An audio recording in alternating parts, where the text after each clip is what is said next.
ধরুন আপনার হাতে একটা টাইম মেশিন চলে এলো, আর সেই মেশিন আপনাকে 100 বা 1000 বছর আগে নিয়ে যাবে না, বরং নিয়ে যাবে সোজা 1300 কোটি বছর আগে, যখন এই মহাবিশ্বের বয়স ছিল মাত্র কয়েক কোটি বছর। তখনও প্রথম ছায়াপথগুলো ঠিকমতো জন্মই নেয়নি। অন্ধকার এক মহাশূন্যে সবে জ্বলে উঠছে প্রথম নক্ষত্রের আলো, আর আপনি সেই সৃষ্টি রহস্য দেখতে পাবেন। শুনতে কি কল্পকাহিনীর মতো লাগছে? অথচ এই মুহূর্তে এই মেশিনটা সত্যিই কাজ করছে। এটা দেখতে একটা সোনালী মৌচাকের মতো আয়না, যেটা পৃথিবী থেকে 15 লক্ষ কিলোমিটার দূরে অন্ধকার মহাশূন্যে বসানো হয়েছে। সেখানে এটা নিঃশব্দে ভেসে আছে। যন্ত্রটির নাম জেমস ওয়েব স্পেস টেলিস্কোপ। এটাই সেই টাইম মেশিন। আর এই টাইম মেশিন কাজ করে এক অদ্ভুত নিয়মে। খুব সহজ করে বললে, আলোর একটা গতি আছে, এটা আমরা সবাই জানি।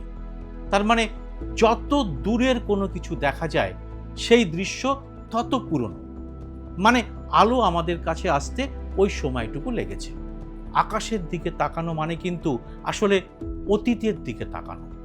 মানে আপনি আকাশে যে তারা এখন দেখছেন, সেই তারাটা হয়তো এখন আর নেই, তার আলো এখন এসে পৌঁছচ্ছে আমাদের কাছে।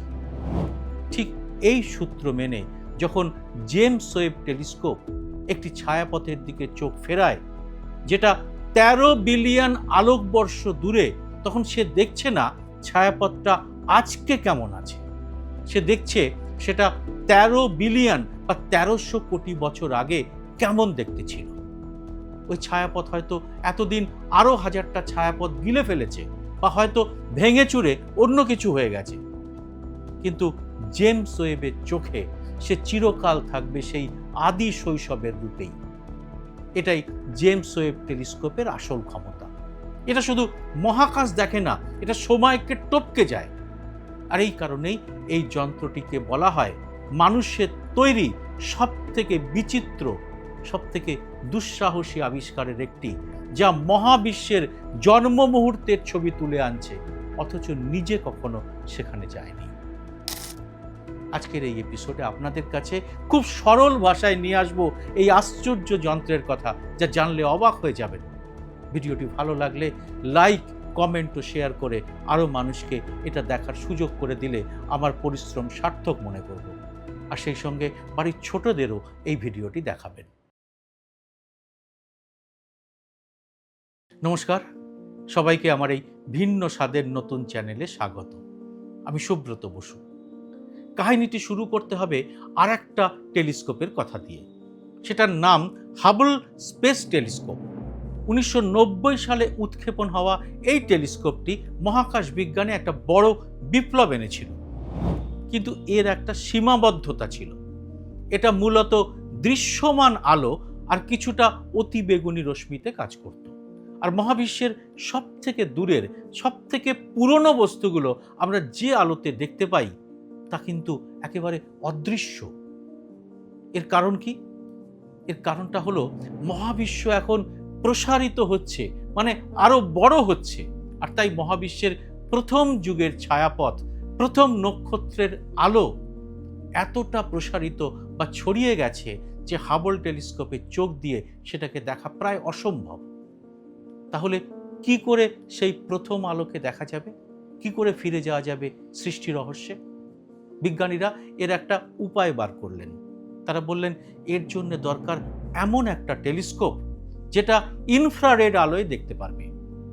1996 সালে নাসার বিজ্ঞানীরা এই স্বপ্ন নিয়ে কাজ শুরু করলেন।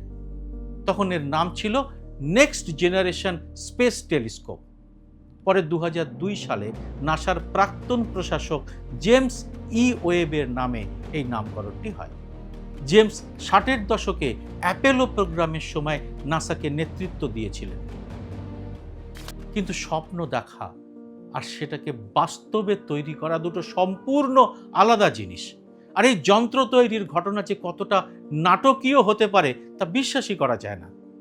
যেমন ধরুন, প্রাথমিক পরিকল্পনায় এর বাজেট ধরা হয়েছিল $500 মিলিয়ন, আর উৎক্ষেপণের কথা ছিল 2007 সালে। কিন্তু বাস্তবে তা হলো না। এর চূড়ান্ত খরচ গিয়ে দাঁড়ালো $10 বিলিয়ন, মানে প্রায় 1,00,000 কোটি রুপি। সোজা কথায় বলা যায় 20 গুণ বেশি খরচ লেগে গেল। আর এটা উৎক্ষেপণ করা হলো 2021 সালের ডিসেম্বরে, মানে 14 বছর দেরিতে। অর্থাৎ জলের মতো টাকা এবং সময় খরচ করতে হলো এটার জন্য। এতটাই যে অনেক সাংবাদিক একে ব্যঙ্গ করে ডাকতেন দি টেলিস্কোপ দ্যাট এট অ্যাস্ট্রোনমি। মানে এটা এমন একটা প্রকল্প যেটা মহাকাশ বিজ্ঞানের বাজেটটাই গিলে খাচ্ছে। কিন্তু কেন এই যন্ত্র এত মূল্যবান, এবার আসবো সেই প্রসঙ্গে। তবে তার আগে যন্ত্রটা সম্পর্কে একটু বলে নিই। জেমস ওয়েব টেলিস্কোপের সব থেকে বিখ্যাত অংশ তার আয়না। 6.5 মিটার ব্যাসের এই আয়নাটি আসলে একটা গোটা টুকরো নয়, এটা তৈরি 18টি ষড়ভুজাকার বা হেক্সাগোনাল খণ্ড দিয়ে, যেগুলো মৌচাকের মতো করে সাজানো রয়েছে। প্রতিটি খণ্ড তৈরি বেরিলিয়াম নামের একটা হালকা কিন্তু অত্যন্ত শক্ত ধাতু দিয়ে, আর তার উপরে মোড়ানো আছে সোনার একটি অতি পাতলা প্রলেপ। মাত্র 100 ন্যানোমিটার পুরু চুলের একটা রেণুর চেয়েও পাতলা এই প্রলেপটা। কিন্তু সোনা কেন? কারণ সোনা ইনফ্রারেড আলোর প্রতিফলনে অসাধারণ কাজ করে। আমরা আমাদের চোখের দেখার আলোয় সোনা দেখতে পাই হলদেটে রঙের, কিন্তু ইনফ্রারেড রশ্মির জন্যে সোনার চেয়ে ভালো প্রতিফলক কিন্তু বিশ্বে আর নেই। পুরো আয়নায় ব্যবহৃত সোনার পরিমাণ মাত্র 48 গ্রাম, মানে একটা টেনিস বলের সমান। কিন্তু এই সামান্য সোনা টেলিস্কোপটাকে মহাবিশ্বের প্রথম আলোকে ধরার একটা আশ্চর্য ক্ষমতা দিয়েছে। আয়নার পাশাপাশি এই টেলিস্কোপের আর একটা অংশ অত্যন্ত নাটকীয়। এটা হচ্ছে সানশিল্ড বা সূর্য ঢাল। একটা টেনিস কোর্টের সমান আকারের 5টি স্তরের তৈরি, প্রতিটি স্তর কাগজের চেয়েও পাতলা একটা বিশেষ পলিমার দিয়ে বানানো, যার উপর রাখা হয়েছে অ্যালুমিনিয়ামের প্রলেপ। এই 5 স্তরের ঢাল সূর্যের তাপ থেকে টেলিস্কোপকে রক্ষা করে। কিন্তু বিজ্ঞানীদের কাছে আসল চ্যালেঞ্জ ছিল অন্য জায়গায়। 6.5 মিটার ব্যাসের এই আয়না রকেটের ভেতর ঢোকানো সম্ভব ছিল না। তাই বিজ্ঞানীদের একটা অভিনব সমাধান বের করতে হলো। টেলিস্কোপটিকে অরিগামির মতো ভাঁজ করে রকেটে পাঠানো হলো, যাতে মহাকাশে গিয়ে সেটা নিজে থেকেই খুলে যেতে পারে। ভাবুন কি জটিল প্রক্রিয়া। 2021 সালের 25শে ডিসেম্বর বড়দিনের সকালে ফরাসি গায়নার কুরু থেকে আরিয়ান 5 রকেটে চড়ে জেমস ওয়েব টেলিস্কোপ মহাকাশের পথে রওনা দিল। এর উৎক্ষেপণটা ছিল গল্পের শুরু। এরপর শুরু হয়ে গেল এমন নাটক যাকে নাসার বিজ্ঞানীরা নিজেরাই ডাকতেন 29 দিনের আতঙ্ক বা 29 ডেজ অব এজ। কেন আতঙ্ক? কারণ টেলিস্কোপটাকে মহাকাশে গিয়ে নিজে থেকেই খুলতে হবে। এটা করতে হবে কোনো মানুষের সাহায্য ছাড়া, পৃথিবী থেকে লক্ষ লক্ষ কিলোমিটার দূরে। এই প্রক্রিয়ায় ছিল 344টি ধাপ। হ্যাঁ, ঠিক শুনছেন, 344টি ধাপ। এমন 344টি ধাপ যার একটাও যদি ব্যর্থ হয় তাহলে পুরো মিশনটাই ব্যর্থ হয়ে যাবে। সানশিল্ডের 5টি স্তর একে একে খুলতে হবে, টান টান করতে হবে। কোথাও একটু ভাঁজ পড়লে বা একটা তার কোথাও আটকে গেলেই সর্বনাশ।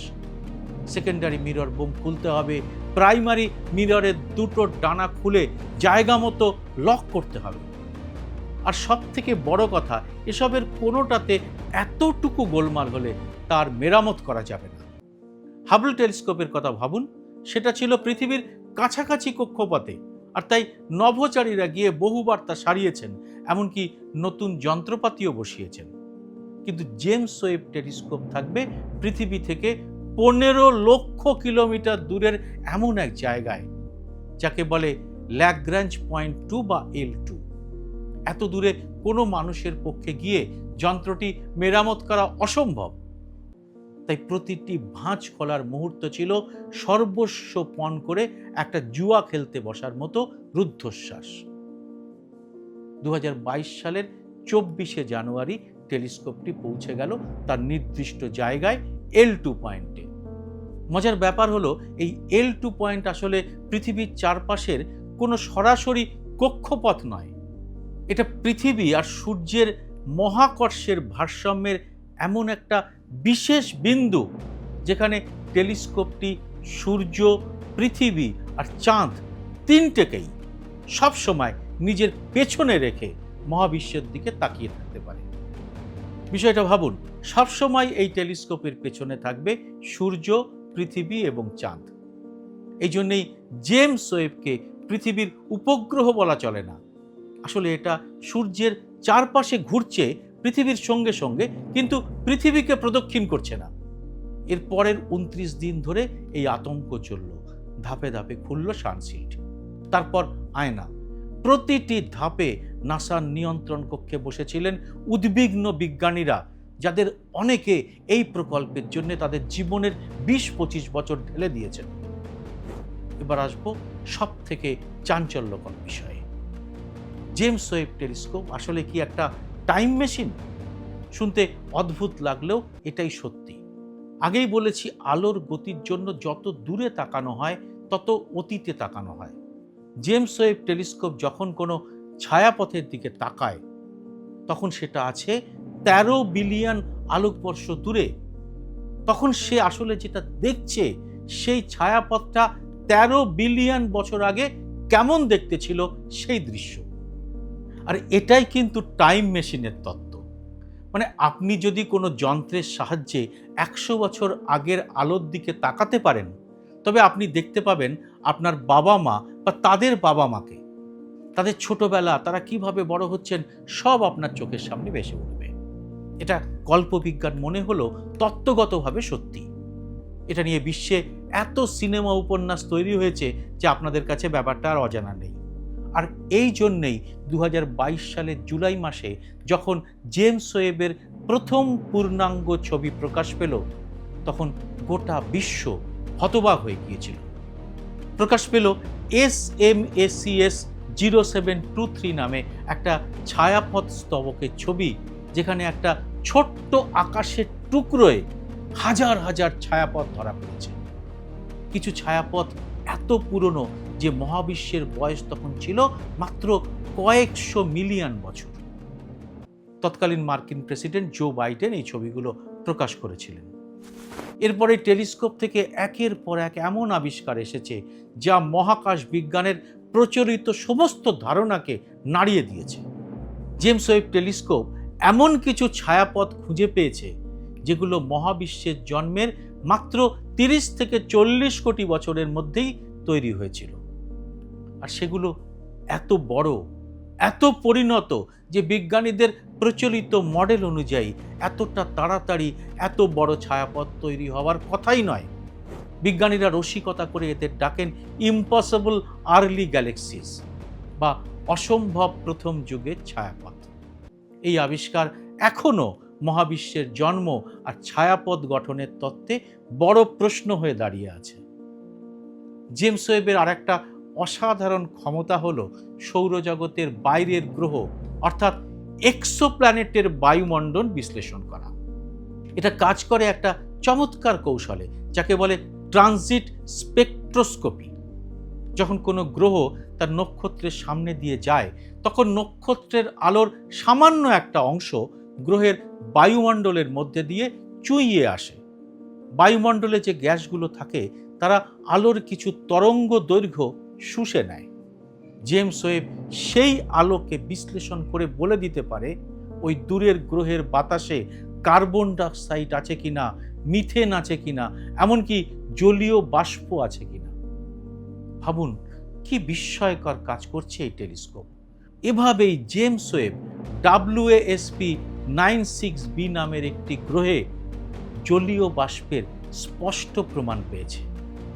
K2-18b নামের একটি সাবনেপচুন গ্রহে কার্বন যৌগ শনাক্ত করেছে। এমনকি একটা সময় এমন একটা অণুর ইঙ্গিত পাওয়া গিয়েছিল যেটা পৃথিবীতে সাধারণত জীবজগৎ থেকেই তৈরি হয়। মানে একটা টেলিস্কোপ যেটা কয়েকশো আলোকবর্ষ দূরের একটা গ্রহের বাতাসের রাসায়নিক গঠন বিশ্লেষণ করে বলে দিতে পারছে যে ভিন গ্রহে প্রাণের উপস্থিতি আছে কিনা। এবার আসা যাক আসল প্রশ্নে, জেমস ওয়েব টেলিস্কোপ আসলে কেন এত বিচিত্র? প্রথমত, এই টেলিস্কোপে চোখ রেখে আপনি কখনোই সরাসরি কিছু দেখতে পাবেন না, কারণ এটা যা ধরে সেটা হলো ইনফ্রারেড আলো, এবং ইনফ্রারেড আলো মানুষের চোখে অদৃশ্য। জেমস ওয়েব টেলিস্কোপে ধরা পড়া সমস্ত রঙিন ছবি আসলে বৈজ্ঞানিকরা কম্পিউটারে তৈরি করেন, মানে অদৃশ্য ইনফ্রারেড তথ্যকে দৃশ্যমান ছবিতে রূপান্তরিত করেন। তার মানে জেমস ওয়েব টেলিস্কোপের আসল দৃষ্টি এমন একটা জগৎ যা আমরা কখনো কোনোদিনও নিজেদের চোখ দিয়ে দেখতে পারবো না। দ্বিতীয়ত, এই টেলিস্কোপ সূর্য বা চাঁদের দিকে তাকাতেই পারে না, এমনকি অনেক উজ্জ্বল বস্তুর দিকেও নয়, কারণ সানশিল্ডের কাজই হলো সূর্যের আলো আর তাপ থেকে টেলিস্কোপটাকে আড়াল করা। যদি ভুলবশত এটা সূর্যের দিকে ঘুরে যায়, তাহলে অতি সংবেদনশীল ডিটেক্টরগুলি তৎক্ষণাৎ নষ্ট হয়ে যাবে। তাই জেমস ওয়েব সবসময় সূর্যকে পেছনে রেখে কাজ করে, যার ফলে আকাশের একটা বড় অংশ তার কাছে বছরের একটা নির্দিষ্ট সময় দেখা সম্ভব হয়। তৃতীয়ত, এবং এটা সবথেকে ভয়ঙ্কর সত্যি, যে এই টেলিস্কোপের কোনো মেরামত করা সম্ভব নয়। একটা অতি ক্ষুদ্র মহাজাগতিক ধূলিকণাও যদি এই আয়নার কোনো অংশে আঘাত করে, সেই ক্ষতি কিন্তু চিরস্থায়ী হয়ে থাকবে। 2022 সালে একটা ধুলোকণা আয়নার একটি খণ্ডে আঘাত করেছিল, কিন্তু টেলিস্কোপের সামগ্রিক ক্ষমতায় এটা খুব একটা বড় প্রভাব ফেলেনি। চতুর্থত, জেমস ওয়েব টেলিস্কোপের জ্বালানি সীমিত। এটা L2 পয়েন্টে নিজেকে নিজের কক্ষপথে ধরে রাখতে ছোট ছোট থ্রাস্টার ব্যবহার করে, আর সেই থ্রাস্টারের জ্বালানি একদিন ফুরিয়ে যাবে। প্রাথমিক হিসাবে বলা হয়েছিল এই টেলিস্কোপের আয়ু হবে 5 থেকে 10 বছর, কিন্তু বিজ্ঞানীরা এই উৎক্ষেপণটা এতটাই নিখুঁতভাবে করেছিলেন যে এখন হিসেব করে বলা হচ্ছে যে জ্বালানি হয়তো 20 বছরেরও বেশি সময় ধরে চলবে। কিন্তু একদিন না একদিন এর জ্বালানি তো ফুরিয়ে যাবেই, আর তখন এই টেলিস্কোপ ধীরে ধীরে ভেসে যাবে মহাশূন্যের অন্ধকারে, নিজেই সে হয়ে যাবে অতীত। জেমস ওয়েব টেলিস্কোপ তাই শুধু একটা আশ্চর্য যন্ত্রই নয়, এটা মানুষের একটা অদম্য জেদের প্রতীক। মহাবিশ্বের শুরুটা দেখার জেদ, নিজেদের অস্তিত্ব নিয়ে প্রশ্নের উত্তর খোঁজার জেদ, যা শুরু হয়েছিল সভ্যতার সেই আদি পর্বে, কখনো ভারতে, কখনো পারস্যে, কখনো বা ইউরোপের জ্ঞানী মানুষদের মধ্যে, যারা খালি চোখে দেখে অসীম অধ্যাবসায় শুরু করেছিলেন গ্রহ নক্ষত্রকে জানার চেষ্টা, আর প্রশ্ন তুলেছিলেন সৃষ্টির রহস্য নিয়ে। জানতে চেয়েছিলেন এই মহাবিশ্বে আমরা কি একেবারে একা, না অন্যত্র প্রাণের অস্তিত্ব আছে? এ ব্যাপারে আপনারা কি বলেন অবশ্যই জানান কমেন্ট বক্সে। জয় হিন্দ, সত্যমেব জয়তে।